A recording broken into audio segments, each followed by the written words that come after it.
Assalamualaikum warahmatullahi wabarakatuh. Perkenalkan, kami mahasiswa Universitas Brawijaya, Fakultas Ilmu Komputer, Program Studi Sistem Informasi. Pada video kali ini, kami dari kelompok 6 Statistika akan presentasikan mengenai data statistik. Lalu perkenalan anggota kelompok kami, yaitu Zakwat Mufid Amzi, Elroy Raihan Natalael, Muhammad Ilman Nafian, Muhammad Rafi Aryadita, dan Muhammad Revanza Widitama. Kemudian masuk ke pengertian data. Data adalah suatu keterangan-keterangan tentang suatu hal yang diketahui atau dianggap.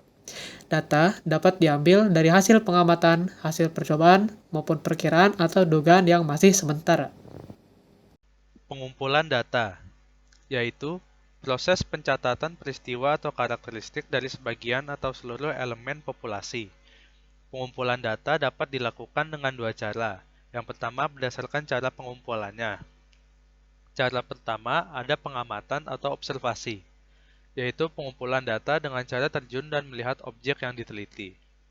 Pengamatan dibagi menjadi dua. Yang pertama, participan observation, yaitu peneliti terlibat secara langsung dalam kegiatan atau situasi yang diamati sebagai sumber pengumpulan data. Dan ada non-participan observation, di mana peneliti tidak ikut secara langsung dalam kegiatan mengamati. Cara kedua yaitu studi dokumen atau literatur, yaitu pengumpulan data dengan menggunakan berbagai dokumen yang sudah diteliti sebelumnya. Dokumen dibagi menjadi dua, yaitu dokumen primer, dokumen yang ditulis dari hasil penelitian asli, langsung dari sumbernya.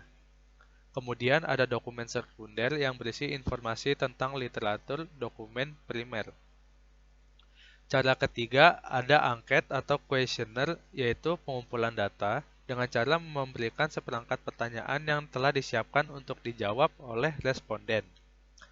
Kuesioner dibagi menjadi dua, yaitu kuesioner terbuka, kuesioner yang memberikan responden kebebasan untuk menjawab, dan ada kuesioner tertutup, yaitu kuesioner yang jawabannya sudah disediakan. Cara terakhir ada wawancara, yaitu pengumpulan data dengan mengadakan tanya jawab. Wawancara dibagi menjadi dua. Ada wawancara terstruktur, yaitu wawancara yang disusun secara sistematis dan peneliti telah mengetahui informasi yang akan digali. Lalu ada wawancara tidak terstruktur, yaitu wawancara bebas di mana peneliti hanya memuat poin penting dari masalah yang diteliti. Data juga dapat dikumpulkan berdasarkan banyak data yang diambil.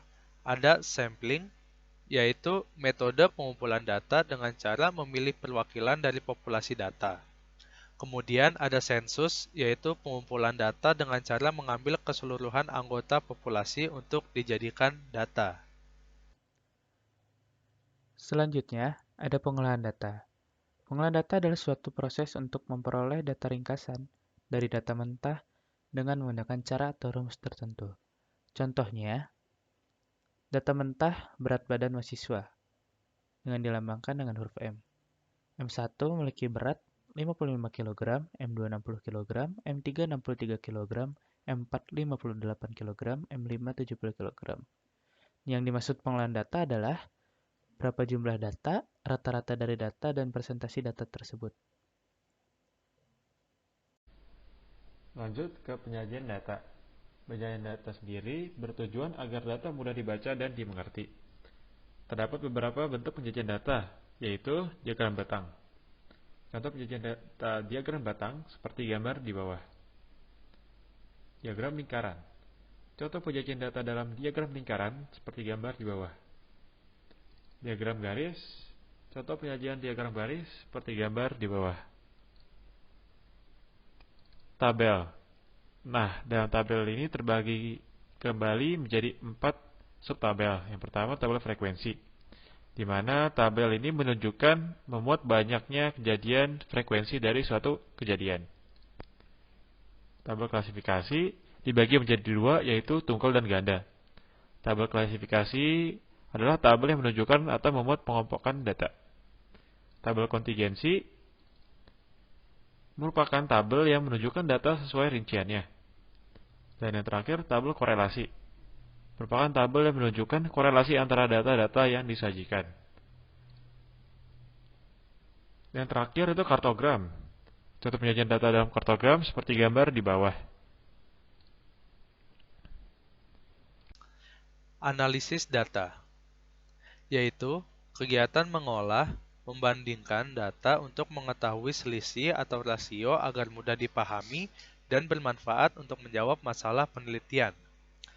Tujuan analisis data yaitu mendeskripsikan data itu sendiri, mengetahui bagian sifat yang menonjol, melakukan perbandingan antar bagian dengan menggunakan nilai rasio, melakukan perbandingan guna untuk menyimpulkan.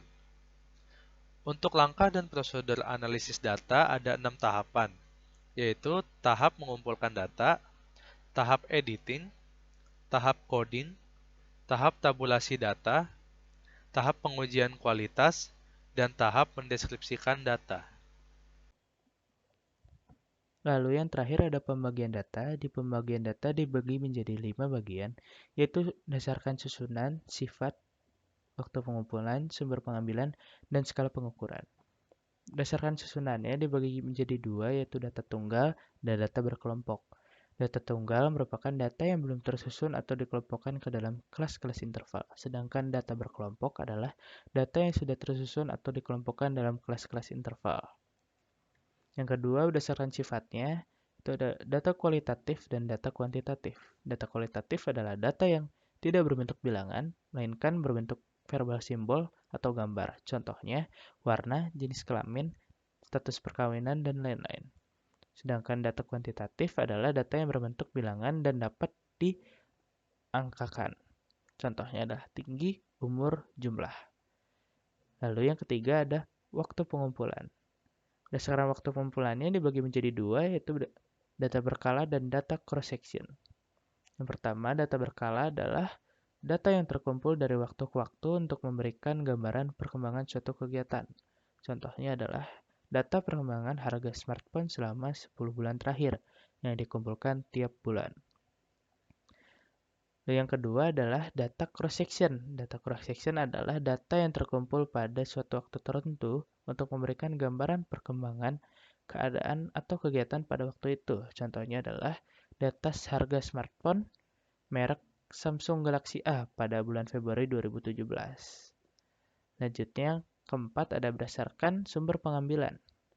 Berdasarkan sumber pengambilan dibagi menjadi 2, yaitu data primer dan data sekunder. Data primer merupakan data yang diperoleh atau dikumpulkan oleh orang yang melakukan penelitian atau yang bersangkutan yang memerlukannya. Sedangkan data sekunder merupakan data yang diperoleh atau dikumpulkan dari sumber-sumber yang telah ada. Lalu yang terakhir adalah berdasarkan skala pengukurannya. Skala pengukurannya dibagi menjadi 4, yaitu interval, nominal, rasio, dan ordinal.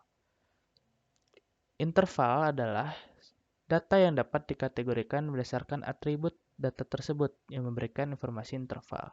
Sedangkan rasio adalah data yang memiliki sifat-sifat data nominal, data ordinal, dan data interval. Data ini dilengkapi dengan titik nol absolut dengan makna empiris.